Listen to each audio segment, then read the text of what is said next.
David, thank you very much indeed. As David says, so I'm going to talk a bit about someone who watches it, and my good colleagues to the right will talk a bit about those that do, rather than those that talk about doing it.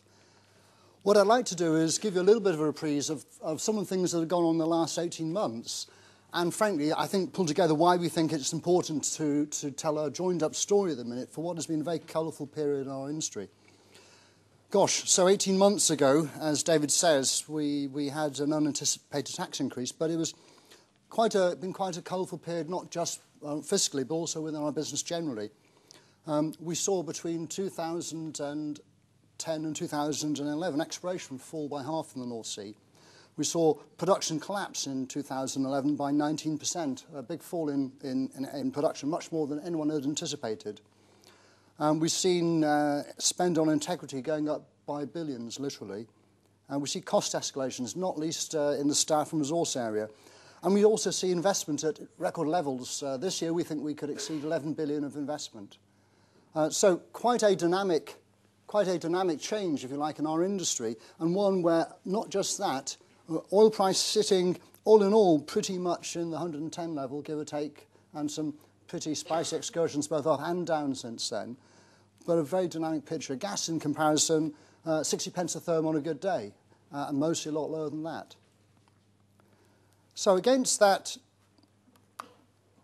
as if by magic, see what happens. Yeah, the dial mine, if not, you'll be all right. So against that dynamic, as I say, we've seen an awful lot of fiscal changes in the last 18 months. We thought it was just enough at one point when we saw the tax increase in 2011, an additional 12%, which the Exchequer had hoped to add something like £2 billion to Exchequer income.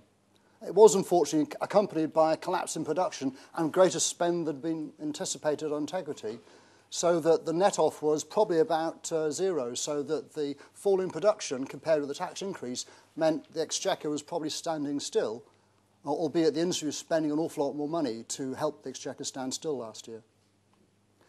Post-budget, we saw some changes start to happen, not least, I would say, within the budget itself in 2011.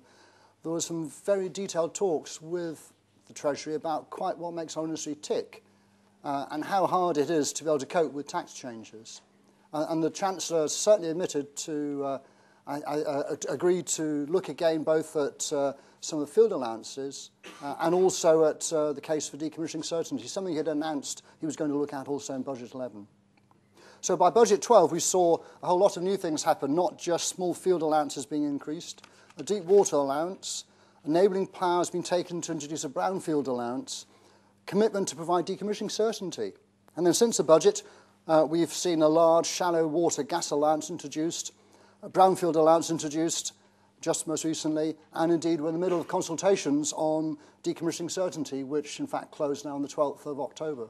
So an awful lot has happened fiscally in the last 18 months. We see that also, if you like, compared with 4 years ago, the fiscal regime has got a lot more complicated. We lived in 2000 and started 2009 in a world where the answer was 50%, whatever the question. That was what PRT was, that's what SCT was, and there were no bells and whistles really on top of that. But since then, not least I would say because of the meetings we had going back to 2008, in May in Aberdeen with the then Chancellor and Prime Minister, Alistair Darling and Gordon Brown talked with us about what would make the industry tick best. And that was in an oil price world of $130, an even bigger conversation, if you like, than now. And we said even then that investment was struggling in many small fields, in brownfields, and was very difficult west of Shetlands, and frankly was also very challenged in some of the high-pressure, high-temperature opportunities. And this, if you like, is part of that response to a long-term conversation that's been going on with government. I would give straight away the signal we didn't enjoy the tax increase, but some of the other allowances have come in specifically to try and address these concerns on the investment dynamic.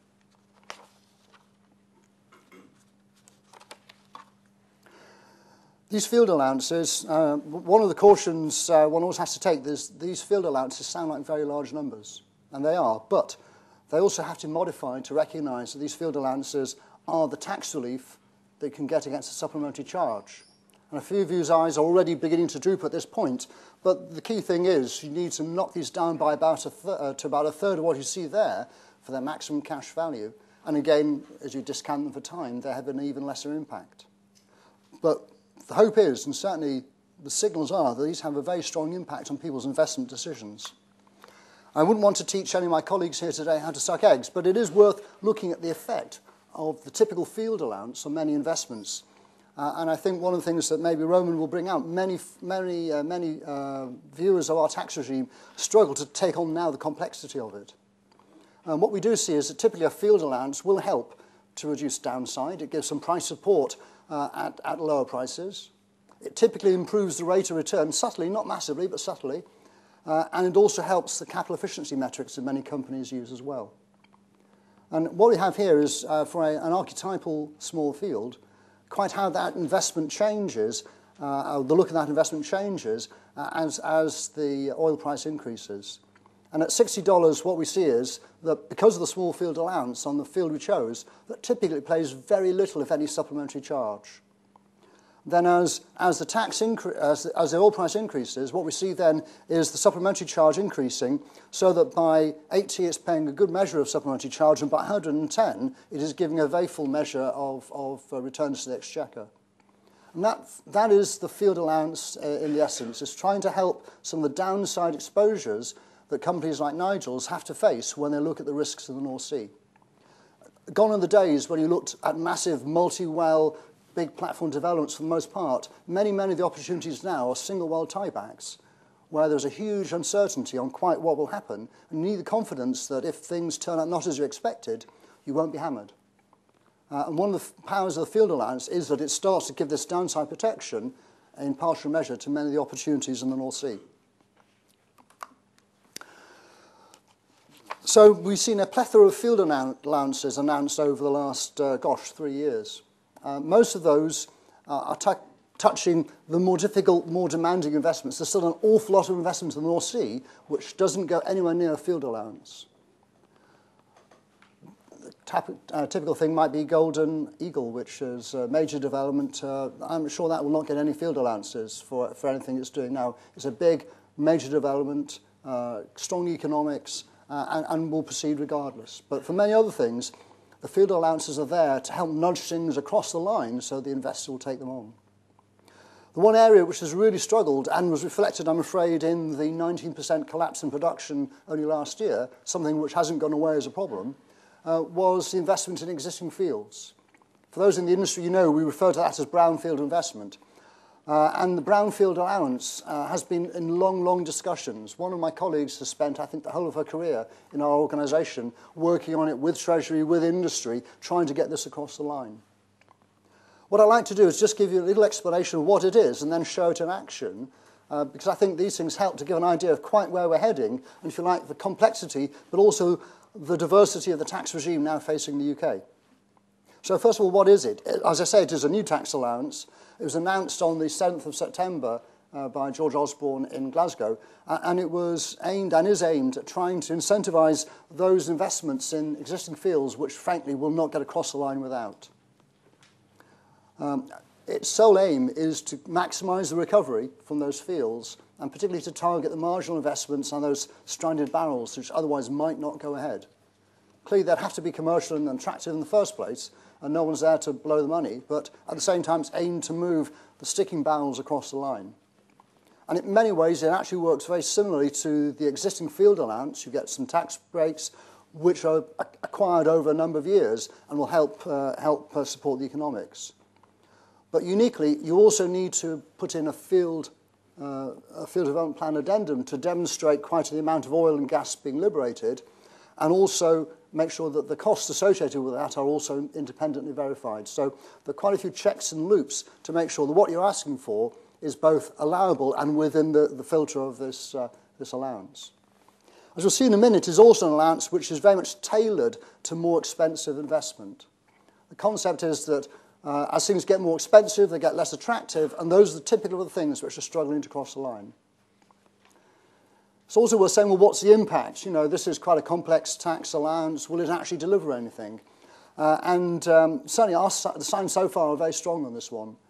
We see, certainly from the announcements we know about, and indeed I'm sure Treasury knows about, there's something like $2 billion of capital that will get across the line, we think, in this next year at least, because of the announcements that have been made on this allowance.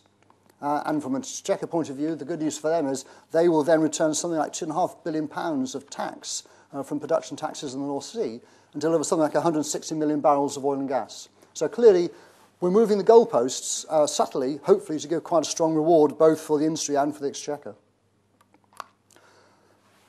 It is quite a simple allowance, as you can see here. Many of the versions that have emerged over the last 18 months of what a brownfield allowance may look like required at least one professor and several PhDs to work on them. The good news is this is simple. It's an allowance which is tailored solely at cost per barrel. This being Treasury, and forgive me, I know there are some in the room, they do have to keep us on our toes. So instead of dollars or pounds per barrel, it's pounds per tonne. But the good news is there are conversion rates, and you can look them up later. But about 7.5 barrels of oil in a tonne is a good place to start.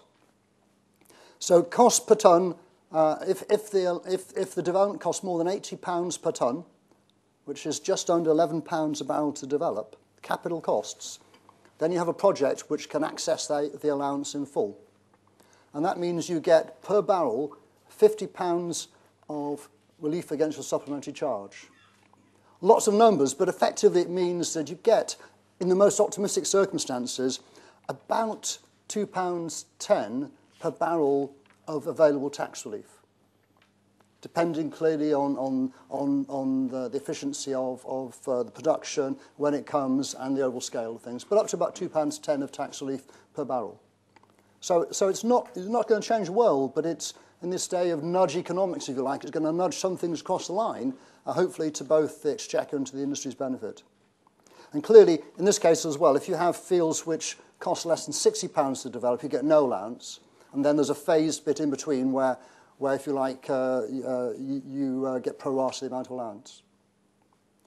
It does mean, for the first time, as I mentioned, the cost of the development is crucial because the amount of the cost will scale where on this spectrum you actually get and where the amount of allowance you get. So cost verification is a crucial part of the discussion, and certainly is still a little bit work in progress for Treasury to make sure we get the right independence and the right effectiveness on this. But all signs are that this will happen, and there's already a range of companies able to provide that service.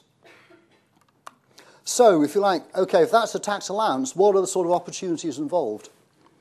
As Oil and Gas UK, we collect a range of data from companies looking at incremental opportunities. And these green bars here show the numbers of incremental projects we know about, from the very cheap on the left-hand side of the graph to the very expensive on the right-hand side of the graph. And as you can see, there are a whole range of projects which might be in the zone where they could get the allowance. And I use the words might and could because we know about these projects. Many of them will be too small, frankly, to bother about getting the allowance. Some of them, frankly, are still insufficiently mature to want to invest in. And so there's a much smaller set than this probably going to be chasing the allowance initially. But I'm very conscious that a lot of companies are looking, and if anything, what this allowance does, it signals interest, not just a journey, but a real strong interest to maximise the recovery of the North Sea. As I mentioned, and as David mentioned, it's also been a very busy time for us on slightly more tangential things. So not just the tax rate, but also how to get long-term certainty on decommissioning in this regime. And I know I've spoken both here and elsewhere in London on our desire for certainty as an industry. The good news is the Treasury recognises that certainty also gives them benefits. They can see companies are more confident in investing for the long term if they know how the tax regime is going to evolve. And certainly, all the signs are the consultation finishes on the 12th of October, I think at midday, if that's correct. And there's a lot of people working right now on putting consultation responses in on that. And again, the good news, we think there are solutions out there which are robust and certainly can stand the test of time, but also from an Exchequer point of view, will cost them nothing. That certainty comes for free, and with it gives a much greater confidence in long-term investment. So if I take a very short reflection back on the last 18 months, as some of you see, we've also got a little handout which you're welcome to take away. It's available on our website, which gives a more in-depth thought on some of these things. I think a lot of things have changed in the last 18 months. The the field allowance structure, the Brownfield Allowance, and now decommissioning certainty, what they do together, for the first time, they touch the whole of the business cycle, the E&P business cycle that many companies are involved in the North Sea. For too long, we've seen the Treasury have one on and off lever, which is simply the tax rate. What it now involves itself in is each facet of the industry, and particularly in our business cycle from exploration through to decommissioning. And that is a very positive thing. We also have, with the Treasury, and it was announced, it was introduced, just about a year ago now, something called the Fiscal Forum, which is a proper forum where the industry meets the minister involved and actually in Treasury and actually discusses where the industry is going and the iteration and impact of the tax regime on our industry. And it's important, if nothing else, because at this time when clearly the economy is under great distress, we are an industry which is both active in investing and creating new jobs and delivering new investment into the economy. At times when the economy is very tight, I think Treasury have been less interested in that. But in these days, which are a lot more difficult for the economy as a whole, it's recognised what we do has a sharp and beneficial impact. So strong, commercially focused activity is good both for the industry, clearly, and very good for the Exchequer. And that's something we want to see sustained. So I'll finish there, but just remind people that our day job is about sustaining, creating jobs, providing energy, and clearly building on new investments. And one of the things we want to see is that relationship continue as we move forward, not just this year, but in years to come with this and successive governments. David, I'll pass there and then hand over, I think, to Roman. Yeah?